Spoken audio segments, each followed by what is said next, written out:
बघा, राहुल व संपतने अनुक्रमे 10,000 रुपये व 30,000 रुपये भरून एक कुरण वर्षासाठी भाड्यानं घेतलं. राहुलने तेथे आपल्या 40 गायी 4 महिने चारल्या, तर संपतने किती गायी उरलेल्या महिन्यात चाराव्यात, असा प्रश्न लेकरांनो पर्याप्त वेळेमध्ये निर्धारित यश मिळवण्यासाठी सोबत तुमच्या मनातील गणितासंबंधी विविध समस्या विचारण्यासाठी अवश्य कॉम्पिटेटिव्ह एक्झाम ग्रुप जॉईन करा. तिथं तुम्हाला दररोज असंख्य अनलिमिटेड भरघोस प्रश्नांचा नित्य सराव करता येईल. खरंच तुम्ही कुठली स्पर्धा परीक्षा देत असाल, अवश्य चॅनल सबस्क्राईब करा, बेल आयकॉनची घंटी दाबा, जेणेकरून मी वेळोवेळी अपलोड केलेल्या संभाव्य अशा असंख्य प्रश्नांचं नोटिफिकेशन तात्काळ तुम्हाला प्राप्त होईल. सोबत जीके म्हणजे जनरल नॉलेजचे प्रश्न एका गोळ्यानं आणि अति महत्वपूर्ण, ज्याला मी नाव सागरातील मोती असं दिलं, लक्ष द्या लेकरांनो, ते तुम्हाला चॅनलवर पाहायला भेटतीलच.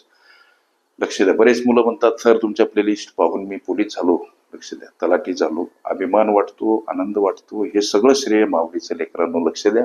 खरंच तुम्ही स्पर्धा परीक्षा कुठल्या देत असाल तर स्पर्धा परीक्षेमध्ये खास करून ज्या ज्या घटकावर प्रश्न विचारले जातात त्या प्रत्येक घटकाची प्लेलिस्ट माझ्या चॅनलवर उपलब्ध आहे आणि प्रत्येक प्लेलिस्टमध्ये शेकडो हजारो प्रश्न, लक्ष द्या, सरावासाठी उपलब्ध आहेत लेकरांनो. प्रश्न कुठलाही असू द्या, प्रश्नातील केवळ 4 शब्द गुगलवर टाईप करा, प्रश्न सर्च करा, सापडतो. आता हा प्रश्न कसा सोडायचा, लक्ष द्या. हे राहुल आणि संपत, राहुल आणि काय आहे दुसरं नाव, संपत, यांनी अनुक्रमे, लक्ष द्या, राहुलनं 10,000 रुपये तर संपतनं 30,000 रुपये गुंतवून एक कुरण वर्षासाठी भाड्यानं घेतलं. त्यांच्या गुंतवणुकीचं गुणोत्तर काय, असा जर विचार करू गेलो तर हे सगळे 0 कॅन्सल होतात. हे 2 पद परस्परांना भागीला असल्यामुळे, म्हणजे त्यांच्या गुंतवणुकीचं गुणोत्तर, त्यांच्या गुंतवणुकीचं काय हो सर, गुणोत्तर आम्हाला सापडते कसं, तर 1:3. पुढे चला. या राहुलनं गणित काय म्हणते, तेथे आपल्या 40 गायी 4 महिने चारल्या. मग करायचं काय, 40 गायी 4 महिने चारल्या, लक्ष द्या. इथं 40 गुणीला 4 अशी मांडणी करा, लक्ष द्या. पुढं गणित म्हणते की संपतने किती गायी उरलेल्या महिन्यात चाराव्यात. आता महिने किती उरलेत, लक्ष द्या. 40 गुणीला 4 160, याला गायी म्हणा किंवा हे एक संभ्रमात उत्तर आहे 160, ज्याचा म्हणजे ज्या समीकरणाचा वापर करून आम्हाला या उत्तराच्या शिड्या पार करायच्या. 40 गुणीला 4 म्हणजे 160 गायी असं आम्ही म्हणू शकतो, लक्ष द्या. याचा अर्थ त्यानं चारलेल्या गायी एकूण 160 आहेत, पण गणित मध्ये त्यानं 40 गायी 4 महिने चारल्या. हे थोडस अचंब्यात टाकणारं थोडस स्पष्टीकरण माझं वाटू द्या, पण उत्तरापर्यंत जाण्यासाठी म्हणून कंटिन्यू पहा.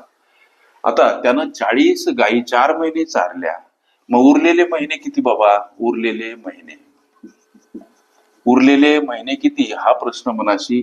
एका वर्षामध्ये 12 महिने असतात, त्यानं 4 महिने 40 गायी चारल्या, 12 वजा 4 उरलेले महिने 8 महिने. आता गणिताची सोडवण करत असताना 160 हा जो गुणाकार आला इथं अंशस्थानी मांडायचा, लक्ष द्या.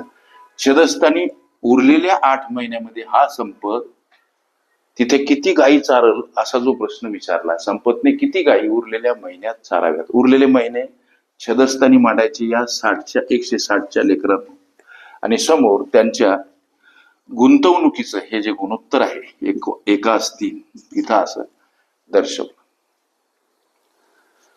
संपतने किती गायी उरलेल्या महिन्यात चारल्या, उरलेल्या महिन्यात उदाहरणार्थ चारलेल्या गायी X आहेत असं आम्ही गृहीत धरायचं, आणि या समीकरणबद्ध केलेल्या मांडणीची त्रैराशिक पद्धतीनं तिरप्या गुणाकारानं सोडवण करायची. कशी करायची सर, तर 3चा गुणाकार 160 सोबत, समोर 8x आणि त्याच्यासोबत गुणिला 1.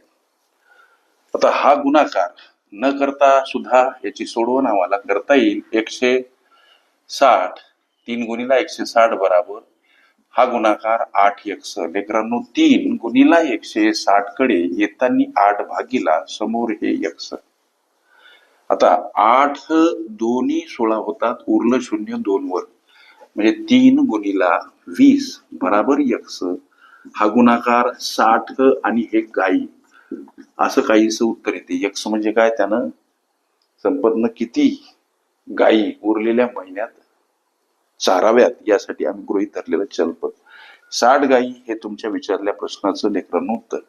अशा पद्धतीच्या असंख्य संभाव्य प्रश्नांचा सराव करायचा असेल, खरंच तुम्ही कुठली स्पर्धा परीक्षा देत असाल तर अवश्य चॅनल सबस्क्राईब करा, बेल आयकॉनची घंटी दाबा, जेणेकरून मी वेळोवेळी अपलोड केलेल्या संभाव्य अशा असंख्य प्रश्नांचं नोटिफिकेशन तात्काळ तुम्हाला प्राप्त होईल. ओके.